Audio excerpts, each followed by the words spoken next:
Cool. Well, thank you so much again, Louise, for joining us. We really appreciate you taking the time to share some tips and tricks on building confidence in the workplace.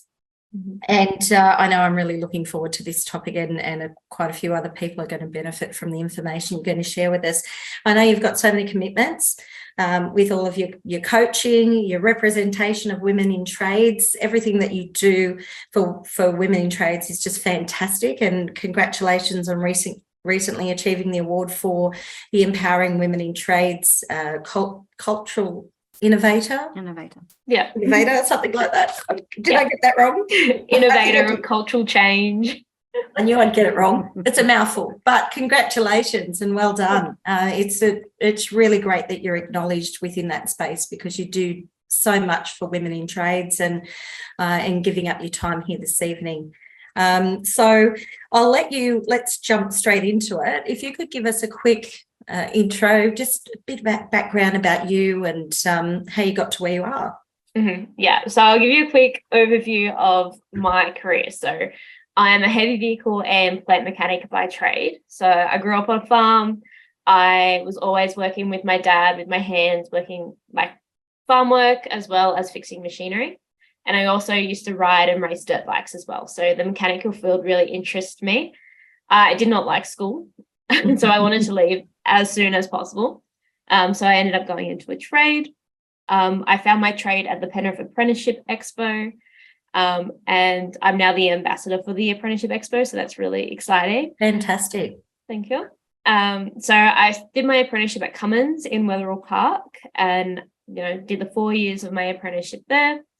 Towards the end of my apprenticeship, my mentor put me forward to compete in the World Skills competition. So it's like the tradie competition, it's run regionally, nationally, and internationally, and in all different trades. So pretty much anything you can do a TAFE course in. I ended up coming second regionally, and then I was training to compete nationally.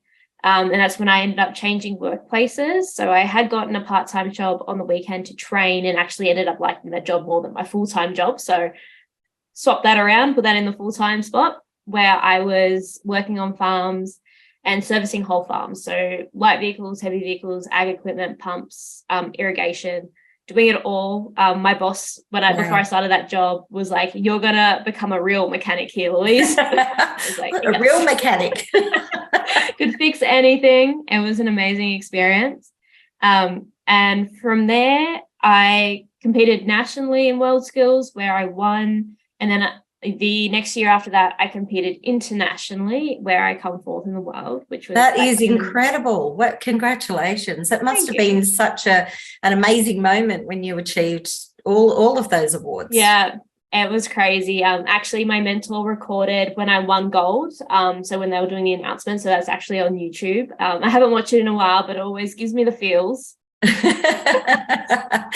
time. It would. It's a lifetime memory. It's something that you'll take with you forever, and I always be proud of talking about it a bit. Yeah, definitely. So after I come back from internationals, I ended up burning myself out, because I was working full-time as a mechanic, plus I already started doing like some mentoring stuff, like so mentoring girls through social media and speaking and doing like arrangements like this.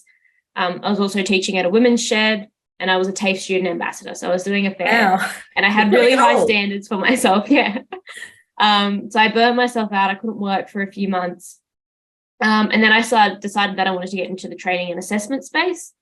So I did my Cert 4 in training and assessment. And then I started working as a trainer and assessor. I'm living in Sydney, but I grew up in Sydney, moved to Newcastle to become a trainer and assessor, and then moved back once I was finished that job. And now I'm working as a life coach, a mentor, and a speaker for women in trades and trade culture, and changing the culture for tradies, as well as supporting particularly women going through the process of becoming tradies and navigating life. Well, you certainly have the experience to be able to do that. You've lived a whole lot. I'm gonna share a few of my mistakes in my confidence piece, so you can know all the flaws as well. I'm sure we won't notice them at all, even if you do. Yeah, no, we're really looking forward to it. We've had a few more join us, so Yeah, we're looking forward to hearing all about your tips and tricks. And I know that I've suffered with, confidence issues in the workplace, and it can be really overwhelming. And trying to understand how you can manage those feelings and take control and really work towards your goals, because that can have such an impact on reaching your goals if you don't have that self-confidence. Mm-hmm. So I'm excited to hear all about it. Yeah, no, all good. So we'll get into that. So over the last 10 years, like, I've had the really good fortune of being an award-winning mechanic and then helping other women to succeed. So during that time, I've discovered that there are 3 essential elements that you need to learn to be truly self-confident and truly confident. And the first one is accepting your flaws, loving making mistakes, and having a strong self-concept. Yeah. So I know people hear loving making mistakes and they're like, oh, no. But it's important. It's important. I'll tell you what. So the best part is once you learn these 3 things, like, you'll be able to excel to heights you've never dreamed possible, because true confidence gives you the tools to not only learn new things, but to then excel at them. So first element of having true confidence is accepting your flaws. So what I mean by accepting your flaws is that you don't use your energy to beat yourself up. So generally we do something and we think like, oh, shit, I shouldn't have done that. And we think about it over and over and over again. And it clouds our judgment. And then generally, because we're not thinking clearly, we make another mistake and the cycle starts again. So when you're accepting making mistakes and accepting your flaws, you can think clearly. So once you start accepting these flaws, the energy that we use to beat ourselves up, we can use it for literally anything else. So we don't often realize that we don't often realize that we've mentally exhausted, because it's our normal. Like, we're normally mentally exhausted at the end of the day. So we don't see an issue with it. But if we get back this energy from bullying ourselves, we can use it for anything we want. We can use it for family time, spending time with friends, hobbies. And we can also use it for actually practicing the things that we love doing and then getting better and better at them.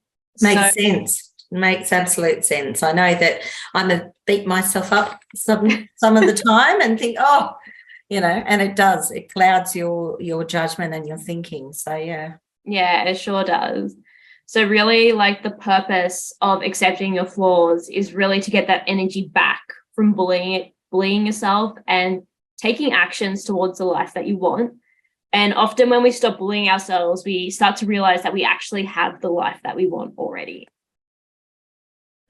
So the benefit of acceptance also is that it will reduce your anxiety and allow you to take more action towards those things you want. So the reason I share this with you guys is I worked out really early on in my career that I really wanted to help people. So once I discovered this, I started working for a government-funded program, mentoring automotive apprentices. So I started doing this before I entered training and assessment for a short while. I started speaking up. I wanted more for myself and more for the apprentices. And this actually was the first job that I got sacked from. So I got set free to spread my wings. That's a good way of putting it. And yes. And the fact that you're sitting here admitting it, you go, happened. Yeah, that's it. So then I got another job. So this is when I started entering the training world, and I started speaking up. I wanted more for the mechanics and I wanted more for the apprentices as well, and myself. I left this job by choice.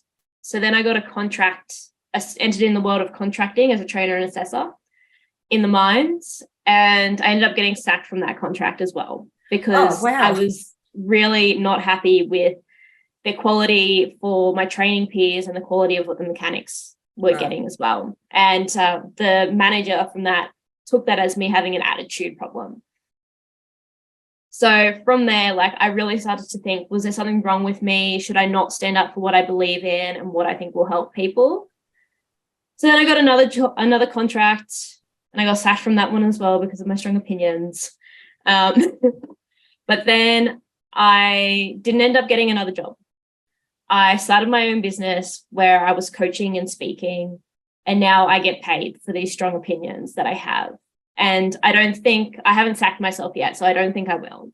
That's good to know. Yeah, but really, like, I sit and think, like, if I had changed and worked on this like flaw that these other people seen in me by standing up for what I believed in, my life would look really, really different now. And this career that I've created for myself of helping and supporting my trade sisters, I wouldn't have it. I would still be working in one of those first jobs in the same spot where I was, and probably feeling really unhappy that I wasn't speaking up. And really now when I think like I'm going to do something that really causes me anxiety or stresses me out or can go both ways, I always think to myself, you know, but what if I fly? Like, what if everything goes well and I can't take that path if I don't attempt to do this? So with that, there are 3 steps to reducing anxiety. So the first step is to get your anxious thoughts out of your head. So you can do this by journaling or doing a video diary. The second step is to really sift through the anxious thoughts with your logical mind. So it's really important to be in your logical mind and make sure you're not thinking anxiously and that the event has passed, so you can really look at it logically. And the third step, looking back after the fact. Yeah, so after the fact. You're having that moment, get it out of your head through the journal and then reflect. And okay. Yeah, because the third step is like taking action from that. So realizing going through those thoughts and what you journaled, and okay, this was a trigger. This is somewhere I call them circuit breakers. And you can put like little circuit breakers in there as well. If we had more time, I could do like a whole hour on circuit breakers. Okay. I've got some stuff in my Facebook group about that too. So my Facebook group's Tradeswomen Owning Their Power as well. I put up all little things like what I'm talking about today in there too. All right, yeah. So sifting through those anxious thoughts, and then you can take little steps into improving those things that are making you anxious. So circuit breakers, looking at your self-beliefs and all that kind of thing that come up that make you feel really anxious in the moment. So the second element in creating true confidence is loving making mistakes. So many people cringe when I talk about mistakes and actually enjoying them. But what I mean by not making mistakes is not fearing making a mistake. So fear of making a mistake often prevents us from doing new things. So we prevent ourselves from doing new things because we don't want to make a mistake. And by that, we limit what we can achieve. Every expert was once a beginner and they didn't know what to do, what they were an expert in now. So they all started from exactly where we are right now. So the reason why we work on accepting your flaws before loving making mistakes is because if we didn't accept our flaws and we leapt straight into making mistakes, then we would be forever beating ourselves up. We would, go in and be like, yeah, I'm going to make a mistake. And then you'd be like, oh shit, I made a mistake. And we go on about that again and again. When you really embrace making mistakes, they'll happen. Things will go wrong and it's okay because, the energy, we don't use our energy to beat ourselves up no more. We use our energy to pick ourselves up and go again. So the reason why loving making mistakes is so important is because it's part of the process. So we learn more from our mistakes than our successes. So when a tradesperson is teaching us, usually they're telling us stories of the mistakes they've made, which made them remember what they did wrong. So now they don't do it again. And then they're passing that information on to you. So I want you to remember that one day you will be passing that information on and sharing the mistakes that you made that made you remember what to do right. Originally, I could never understood how you could enjoy the journey. And, so many people tell you, like, this is the best time of your life, like, enjoy it, enjoy the climb, like the Miley Cyrus song, like, it's all about the climb. Like, I was like, what the hell? This feels awful. I'm sure you're not alone with that. I'm sure there's people going, yes. So, yeah, I know what you mean. Yeah. But really, that's why loving making mistakes is so important, because if you don't, then it will be awful. Like making mistakes and being like, okay, yep, that's part of it. Then it makes that process a lot more enjoyable. So really like the purpose of element 2, which is loving mistakes, is so important because mistakes are what lead us to becoming truly skilled in what we love and what we wanted to do. So without this element, you will not be able to be truly confident because you'll really be back at square one, because if you're so worried about making a mistake, you would not have started in the first place. So a benefit of loving making mistakes is getting rid of perfectionism. And don't tell me you just have high expectations for yourselves and standards, because that's what perfectionism disguises itself as.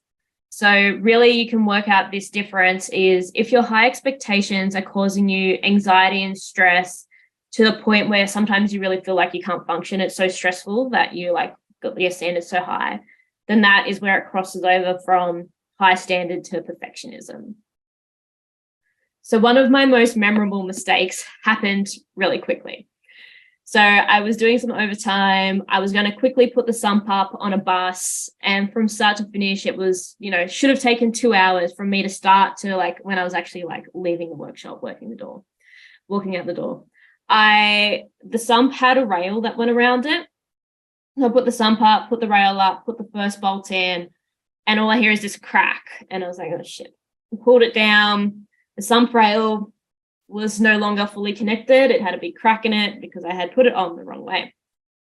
I looked at the sump rail and it had front written on it in big letters. Easy mistake. Easy. Yeah, that's it. So I told my supervisor, he said, we look at it in the morning. In the morning, I found out there was no sump rails in the country. So I was like, oh shit.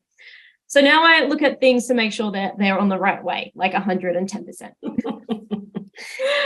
Oh God. You always remember the bad things rather than, the good things and the highlights. So yeah, it's always those things that stick in your head. Yeah, absolutely. But now I can laugh at it. Yeah, so that's good. That's it. But also like loving making mistakes really allowed me to move through my career as a trainer and assessor and grow quite quickly in that role. So in my 2 years working full-time as a trainer and assessor, I taught 20 subjects. And most of them I taught them more than once. And on average, most trainers teach about 6 or 7 subjects a year. So they'll like stick with 1 year group. But I would sit there with like my notes and I would catch myself thinking like, I need more time to prepare on a course that I had never trained before.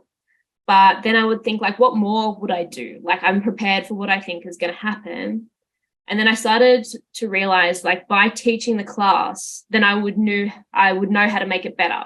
So without having the students come through and actually doing it, I wouldn't know how to make that course better and work out like what wouldn't work. So one of the mantras that I kind of come up for myself while I was doing this, that it kind of works for every situation to cut through that anxiety, is it might turn to shit, but at least I'll know what to do next time. Yep. Yeah. Okay. So you never know what's going to go wrong until you do it. You can sit there and imagine every situation, but even if you imagine 100 situations, the situation that will happen is probably that 101st one that you didn't imagine. So just do it. So there are 3 main steps in reducing and getting rid of perfectionism. So the first step is recognizing it. So looking at what you're doing and working out if this is a ridiculously high standard, is this me putting the high standard on myself? Or it can look like jobs taking too long to the point where maybe a supervisor or someone is telling you that it's taking too long. So noticing when it's happening is really, really important to stopping it. So now that you've noticed it, how do you change it? So same as with the anxiety, like you look at it logically. So what is actually the standard you need to complete the task at? Like this could look like reviewing the tolerances or the specifications. So, if it's, if you're cutting timber and you're a carpenter, is it plus minus 2 millimeters the tolerance? Or as a mechanic, is it plus minus 0.002 of a millimeter, like that kind of thing?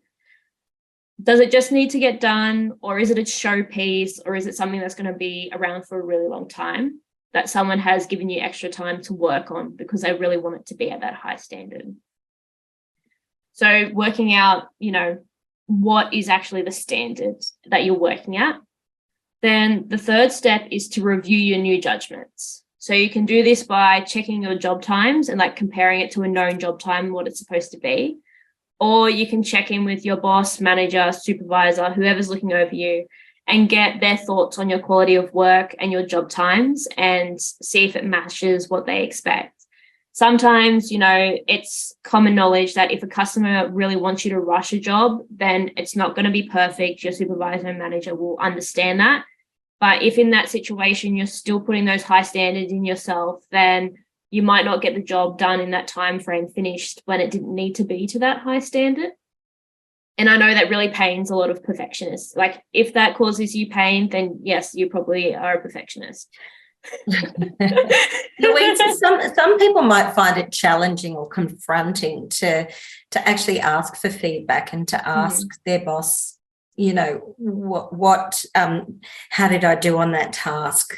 What's the best way to overcome that and approach those situations? Yeah, so with having those conversations with a supervisor or something, it's really important. I have a whole process on this, but to take notes beforehand. So say if it's something that you are feeling a bit nervous or anxious about, take notes. You can even just rehearse it like you're rehearsing a speech, just so even when the nerves kick in, the words still come out. And make sure it's to the point. So it's kind of ask for specifics. So be like, hey, on this job that I did last week where I did A, B, and C, was that to standard? Was it in the time frame? Could you give me a bit of feedback on that? When things are specific, it really allows the supervisor, manager, boss, coworker to give you good feedback. If it's a bit vague, then they're just remembering the last job that you did or how they felt in the moment kind of thing. So the information and the feedback you get back could also be really vague if the question is vague. It's really good to ask quite soon after. So say if you did a big job on a Monday or a Tuesday, to have asked for feedback by the end of the week. Right. Okay. Thank you. That's good. Oh, good. So the third element to be truly confident is having a strong self-concept. So what I mean by a self-concept is what you believe about yourself. So who are you? What are your values? What are your goals? What position are you in right now? And what position do you want to be in? What do you believe about yourself? That is just a fact that no one can argue with. So one of the things that I like to compare it to is the fact that I have curly hair, no one's going to be able to convince me otherwise. But I have that same sense of belief about the fact that I am a good coach for tradeswomen. It's just a fact. It's just part of who I am. It's my self-concept. No one can argue with me. It's a fact. So the reason why we talk about loving making mistakes before our self-concept is because making mistakes needs to become part of who we are before we can start to excel at what we love. So making mistakes allows us to grow. It allows us to excel. And if you're an apprentice, it allows you to finish your apprenticeship and enjoy it along the way. So the reason why having a strong self-concept is so important to having true confidence is because if you truly, truly believe things about yourself, then no one can take that away from you. Your confidence will only be dependent on your thoughts, not about what other people think or what other people believe about you. So let me give you a few examples of some self-concepts. So you can implement these, you can change these if you want, if you like them, just take them. So you can have a self-concept of being a first-year mechanic. So this is a fact. You are a first year. So what does being a first year mean? Everyone will have their own definitions, but this is kind of what it means for me. So it means that you are learning new things. It means that you're actually employed and paid to learn new things. It means that you might be able to do the basics. And it means that people pretty much expect you to ask lots of questions. So you can make these things a fact, and it might seem a little bit contradictory because as a first year mechanic, you're kind of believing you don't know too much. But the thing is, believing that you don't know too much allows you to really embrace what you don't know. So it allows you to just make asking questions your normal it makes not knowing things normal, rather than spending time trying to pretend that you know things and really missing out on opportunities to actually learn and know the things. You're not pretending to be anything else. So you can do this with any level. So for a quick example, for a 4th year, is that it might be like, I might be 90% independent, and that's okay. I know how to do a lot of things that I didn't know before, and I have a lot of skills that are all valuable that I actually do know. So having faith in those skills that you have learnt. So the reason why I use the apprentice examples is because so often we're comparing ourselves to the knowledge level of someone who has been qualified for 20 years. Then we go back to what we talk about in element 1, where we don't accept our mistakes, we don't accept our flaws, and it causes us a lot of pain and anxiety that we don't need. So trust me, like even when I entered from being an apprentice to mechanic to being a trainer, with my training skills, I was comparing it to my coworkers who had been training for 40 years. So that's not a reasonable comparison, like having faith and being like, yeah, this is the first time I've run this course. This is my first 6 months of training. I've trained about 50 people, and these guys that I'm comparing myself with have trained over 1,000 people in their lifetime. So they have a lot more experience. So saying that, okay, I'm a first year and I don't know much, isn't downgrading yourself. It's allowing you to learn and embrace that phase in your life. And it really allows you to create a strong step. So if you really move yourself up through those self-concepts, being like, okay, I'm a first year, and then revisiting that when you become a second year, writing down a list of all the skills that you learned in your first year, and like having a strong belief that you're really confident in those skills. Like, yes, this is how I learned how to do this, and this is why I know this. It builds a really good base on when you're a second year, and doing the same thing when you transfer into 3rd year, 4th year, tradie, and even just each year through your trade times, you're always learning. So really the benefit of having a strong self-concept is that other people's words will just brush off your back. So the reason why I share this with you is because as tradeswomen, people can tell us a lot of good things and a lot of not so good things. So most of the time we might just feel a little ping of annoyance and move on. But sometimes if we're having a really bad day, like all the parts were wrong, something broke, there was emergency repair and you had to cancel your afternoon plans to do it. And then someone says to you, oh, it's so nice to see a girl doing this. And then you go to your favorite cry spot. I know everyone has one. I had one. I used mine a fair bit. Each workplace, I found a new cry spot. But anyway, but unfortunately, sometimes it also comes from other women. So I've had a few instances where women have told me that I'm actually making things worse for women. And this really gets under my skin because, well, like helping women to succeed is so important to me. And the idea that if I was making it worse just drives me so crazy. But I know this, and it's part of my self-concept. So it's part of what I believe about myself is that not everyone's going to like what I have to say, but I know everything that I say is of good intention. And no one can take that away from me. That is just a fact. I say everything I say with good intention. And I know where the unfollow button is. And sometimes you just need to show other people where the unfollow button is. So there are 2 main things you need to do to allow other people's words just to brush off your back. So the first one is to know your why. Work out what your why is. Like you can look back at why you started, what makes you get up every day. So my example of my current why is to support women. And it's also connected to my original why of why I started my apprenticeship. So I started my apprenticeship for the love of trucks and the love of big machines. And now I support women because of my original love.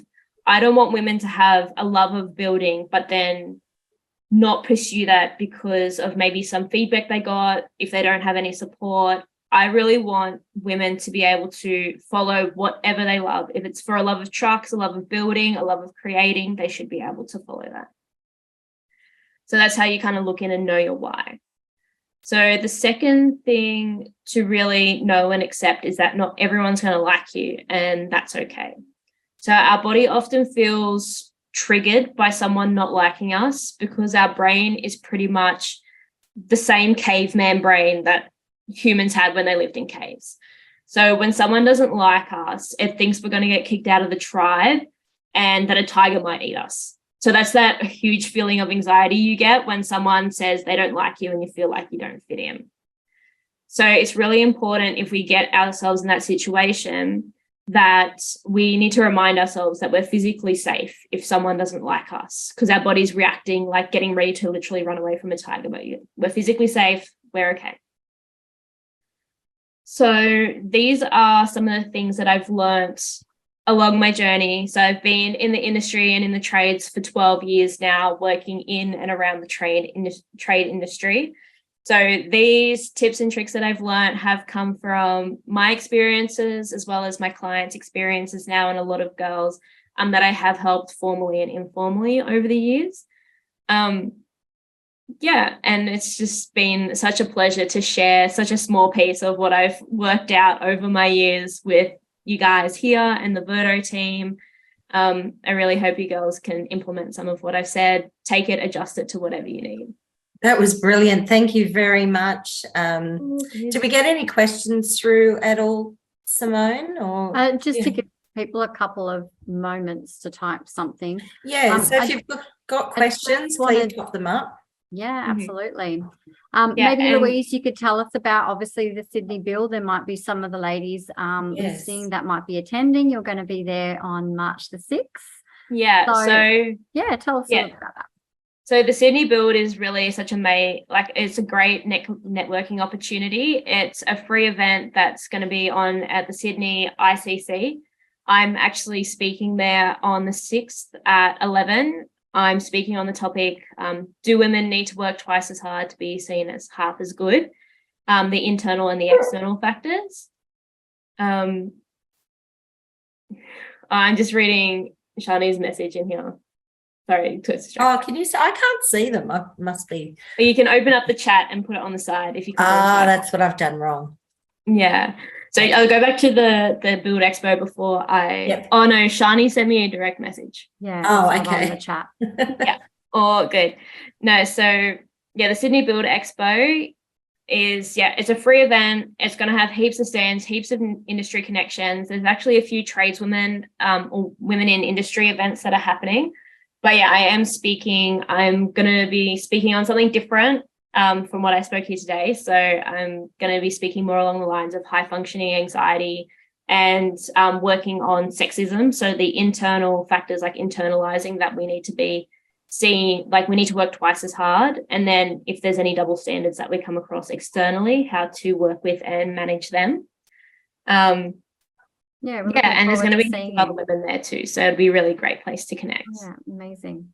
Yeah, I'm really looking forward to seeing that one too. We do have a question. What do you feel is a first good step or a suggestion to making a cultural change?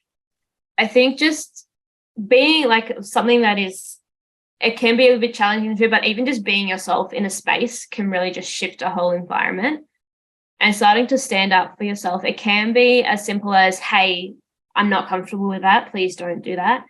A lot of the times when someone is saying jokes or something like that, I'd say solid 70 to 80% of the times, they don't actually realize their jokes are offensive and hurting you, because that might have been what they've seen their parents do, their father figures, like that kind of thing.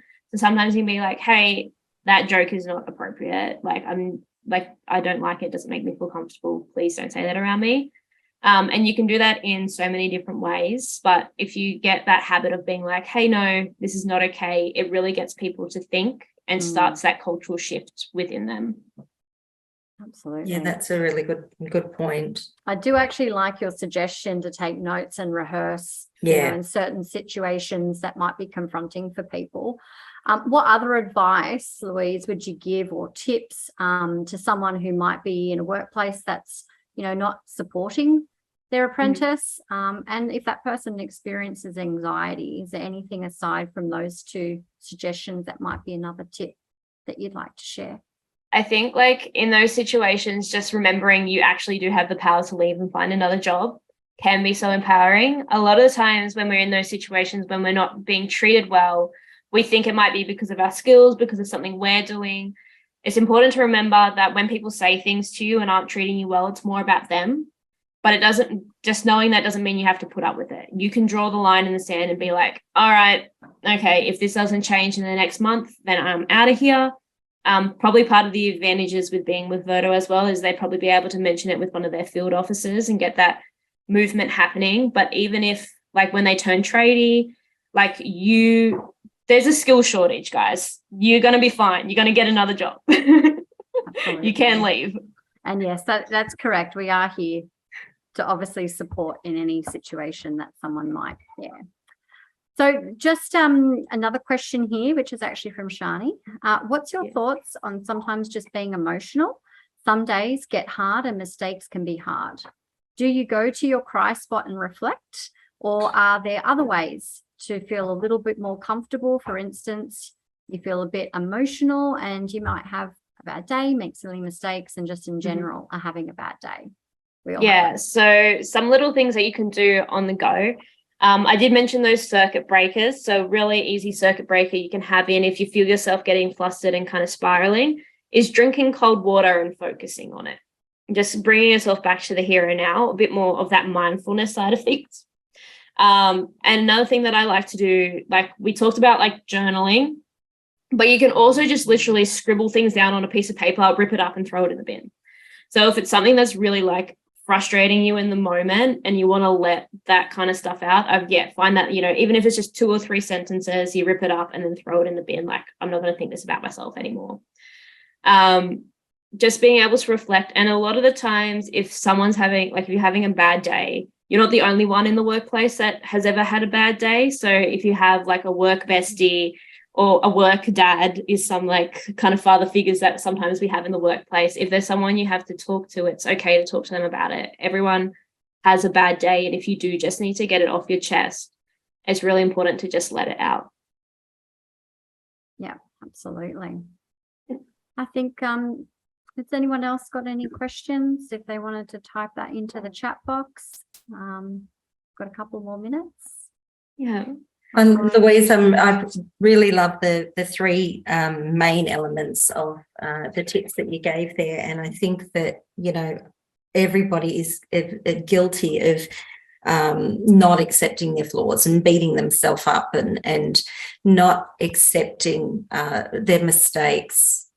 So I think, those points are accepting the flaws and loving your mistakes and having a strong self-concept are fantastic points to really think about and when you're trying to establish yourself in a workplace and build yourself up. And I think that everybody is guilty of being in their head and beating themselves up. And so I think they're really, really great points that you've made there. Yeah, no, thanks for that. It's just, I've been trialing and erroring it for a little bit. So yeah, it is all stuff that I do practice, guys. Fantastic. That is so good. Well, thank you for everyone. Thank you for joining us with Louise. And thank you again, Louise. You've been brilliant, and I know I've taken away some really fantastic tips and tricks to help me, so no doubt the participants here tonight have as well. But as I said, we will post this on our group Facebook and probably VERTO Facebook, and so it will be available to for others to view, which is exciting because I know that a lot of people just couldn't get here tonight. I've had a few people. I've promised one girl I'll email her because she's not on Facebook. So we've got a few that have unfortunately missed out, but I know that you will be able to get the message out to them. So next month we have another webinar with another really strong lady who, Victoria Waring, who is a painter decorator, and Victoria has had her own business for 20 years. So our next session is going to be on starting a business. And I know that a lot of the girls on tonight are possibly just at the beginning of their apprenticeship, but we've got a lot that are coming towards the end and thinking, what do I do next? And, this is just one option that they could explore through this. And that's going to be on the 28th of March. So if anyone here tonight has any feedback or would like to see any particular topics, please feel free to share that and let me know. Also, I encourage you to jump on to Louise's on Instagram, Facebook. I think I've got the link to Facebook. So and you can connect to the group through that link, right? To the Women in Trades group. And then we've also, I think you're on LinkedIn. If anyone's on LinkedIn as well. So there's lots of ways that you can connect with Louise. And if you want to find out more or ask her any questions, I encourage you to connect with her, and she has some brilliant insight and information to share. So we really appreciate it. Again, Louise, thank you so much. And I hope everyone has a lovely evening. Thanks everyone for your time tonight. Much appreciated. Thanks for having me.